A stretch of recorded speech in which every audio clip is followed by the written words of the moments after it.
தமிழ்நாடு நாள் பொதுக்கூட்டத்திற்கு வந்திருக்கும் அண்ணன் உட்பட அனைவருக்கும் மாலை வணக்கம். தமிழ்நாடு நாள் வாழ்த்துக்கள். உலகத்தில் உள்ள பரவி இருக்கின்ற தமிழர்கள் அனைவருக்கும், தமிழ்நாட்டில் வாழ்கின்ற தமிழர்கள் அனைவருக்கும் வாழ்த்துக்களை தெரிவித்துக் கொள்கிறேன். இந்த தமிழ்நாடு நாள் என்றால் என்ன? இந்தியாவில் விடுதலைக்கு பிறகு 1956 நவம்பர் 1 மொழிவாரியாக மாநிலங்கள் பிரிக்கப்பட்டது. இதைத்தான் தமிழ்நாடு நாள் ஒன்று நாம் கொண்டாடி கொண்டிருக்கிறோம். இங்கே இருந்த திராவிட கட்சிகள் 1967 ஜூலை 18 அன்று தமிழ்நாடு என்று பெயர் சூட்டப்பட்ட நாளையே தமிழ்நாடு நாள் என்று கொண்டாடப்பட்டிருந்தார்கள். இது எப்படிப்பட்ட போக்காக இருக்கிறது என்றால், ஒரு எடுத்துக்காட்டுக்கு, ஒரு குழந்தை பிறக்கிறது. அந்த குழந்தை பிறந்த நாளை வைத்து பிறந்த தேதியை வைத்து பிறந்த நாள் கொண்டாடுவார்களா, அல்லது ஒரு வார காலம் கழித்து பெயர் வைக்கும் தேதியை பிறந்த நாளாக கொண்டாடுவார்களா? இப்படிப்பட்ட போக்கில்தான் இந்த திராவிட கட்சிகள் நம்மளை சூழ்ச்சியில் வீழ்த்தி ஆண்டு கொண்டிருக்கிறார்கள். இந்த நவம்பர் 1 திருவிழாவை பொதுத்த முறை நாம் வருகின்ற தேர்தலில் இன்னும் 5 மாத காலங்கள் மட்டுமே இருக்கிறது. அண்ணனை கோட்டைக்கு அனுப்பி கோட்டையிலே கொண்டாட வேண்டும் என்று உறுதி ஏற்போம் என்று சொல்லி நன்றி கூறி விடைபெறுகிறேன். நாம் தமிழர். அடுத்ததாக மாநில ஒருங்கிணைப்பாளர் பூபேஷ் அவர்கள்.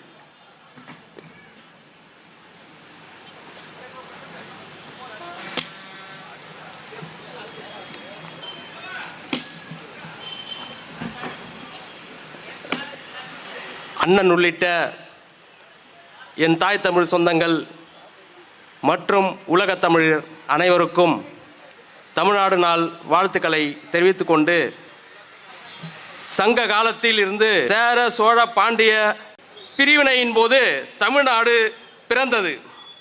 ஆனால் நம்மிடம் இருந்து பிரிந்து சென்ற ஆந்திரர்கள் மலபார் மாவட்டத்தை இணைத்து கொண்ட கேரளம் தங்களுக்கே சொந்தமான நெய்யாற்றங்கரை, நெடுமங்காடு, தேவிக்குளம், பீர்மேடு போன்ற பகுதிகளையும், பாலக்காடு, செங்கோட்டை தாலுகாவின் வனப்பகுதி ஆகியவற்றையும் அபகரித்து கொண்டனர். தமிழர்களின் பகுதிகளாக 1000 ஆண்டுகளுக்கு மேலாக விளங்கி வந்த கோலார், தங்கவயல், பெங்களூர் நகர பகுதி ஆகியவற்றை கன்னடர்கள் உரிமையாக்கி கொண்டார்கள். நாம் இழந்த நம்முடைய மண் குறித்த விழிப்புணர்வு நம்மிடம் இல்லை. மூவேந்தர் ஆண்ட காலத்தில் இருந்து 1956 ஆண்டு வரை ஒன்று பட்டிராத தமிழகம் உருவாக்கியிருப்பதை மகிழ்ந்து கொண்டாடவும் நாம் தவறிவிட்டோம்.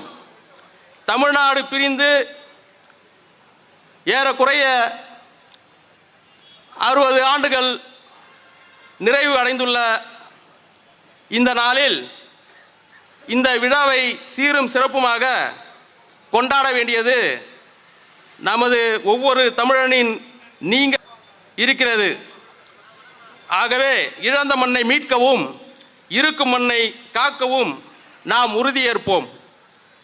தாய் தமிழகத்துடன் எல்லை பகுதிகளை இணைப்பதற்காக நடைபெற்ற போராட்டங்களில் உயிர் நீத்த தாய் தமிழ் உறவுகள் அனைவருக்கும் வீர வணக்கத்தை செலுத்தி, தமிழ்த்தாய் வாழ்க, தலைவர் பிரபாகரன் வாழ்க, நாம் தமிழர்.